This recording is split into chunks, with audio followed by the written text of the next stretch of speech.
വെടിനിർത്തൽ കരാർ ലംഘിച്ച US പിന്തുണയോടെ ഇസ്രായേൽ നടത്തിയ ആക്രമണങ്ങളിൽ ഗസയിലെ സർക്കാർ ഉദ്യോഗസ്ഥരും മുതിർന്ന ഹമാസ് ഇസ്ലാമിക് ജിഹാദി നേതാക്കളും രക്തസാക്ഷികളായി. ഇതുവരെ 400-ലധികം പലസ്തീനികളാണ് ഗാസയിൽ കൊല്ലപ്പെട്ടിരിക്കുന്നത്.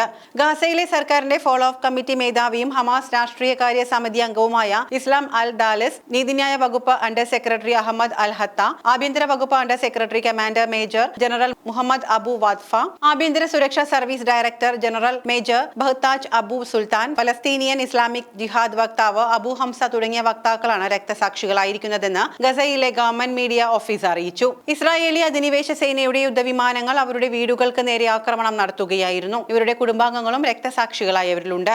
തീർത്തും അപ്രതീക്ഷിതമായിട്ടാണ് ഹമാസിന് നേരെ ഇസ്രായേൽ വ്യോമാക്രമണം നടത്തിയത്. പശ്ചിമേഷ്യ താൽക്കാലികമായെങ്കിലും ശാന്തമായെന്ന് തോന്നിച്ചതിന് ശേഷം പൊടുന്നനെയുള്ള ഇസ്രായേലിന്റെ പ്രകോപനം മേഖലയിൽ ഏതു തരത്തിൽ ബാധിക്കുമെന്ന് വരും ദിവസങ്ങളിൽ കണ്ടറിയാം. എന്നാൽ ഹമാസിന്റെ വീര്യം തീർത്തും ദുർബലമായിരിക്കുന്നതിനാൽ കാര്യമായ ചെറുത്തുനിൽപ്പൊന്നും ഉണ്ടാകില്ല എന്ന വിലയിരുത്തലുകളും വരുന്നുണ്ട്. ഇസ്രായേലിൽ കടന്നുകയറി ഹമാസുകാർ തിരിച്ചടി നൽകിയതിനു ശേഷം നടന്ന തിരിച്ചടിയിൽ ഹമാസ് തുടക്കത്തിലെങ്കിലും പിടിച്ചു നിന്നിരുന്നു. എന്നാൽ ഇപ്പോഴത്തെ അവസ്ഥയിൽ ഹമാസും അവർക്ക് സഹായം നൽകിയിരുന്ന ലെബനനിലെ ഹിസ്ബുള്ളയും ഇറാനുമെല്ലാം ദുർബലരാണ്.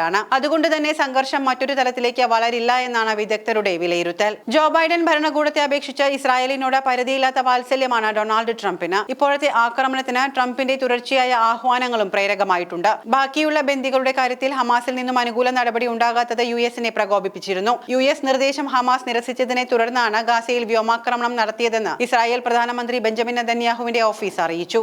ആക്രമണത്തെക്കുറിച്ച് കൂടുതൽ വിവരങ്ങൾ ഇസ്രായേൽ സൈന്യം പുറത്തുവിട്ടിട്ടില്ല. യുദ്ധം അവസാനിപ്പിക്കാൻ തയ്യാറാകാതിരുന്ന ഇസ്രായേൽ ആദ്യഘട്ട വെടിനിർത്തൽ നീട്ടാനാണ് ഹമാസിനോട് ആവശ്യപ്പെട്ടത്. ഈ നിർദ്ദേശം ഹമാസ് തള്ളിയതോടെയാണ് രണ്ടാം ഘട്ട ചർച്ചകൾ വഴിമുട്ടിയത്. ഇതിന് പിന്നാലെ ഇസ്രായേലും ഹമാസും മധ്യസ്ഥ ചർച്ചകളിൽ ഏർപ്പെട്ടിരുന്നെങ്കിലും ഫലം കണ്ടില്ല. എന്നാൽ ഇസ്രായേൽ ഏകപക്ഷീയമായി വെടിനിർത്തൽ കരാർ ലംഘിച്ചുവെന്നും ഇതിന്റെ ഉത്തരവാദിത്വം നെതന്യാഹുവിനാണെന്നും ഹമാസ് പ്രതികരിച്ചു. ബന്ദികളുടെ വിധി അനിശ്ചിതത്തിലാക്കുന്ന സ്ഥിതിവിശേഷമാണ് ഇസ്രായേൽ സൃഷ്ടിച്ചിരിക്കുന്നതെന്നും ഹമാസ് പ്രതികരിച്ചു.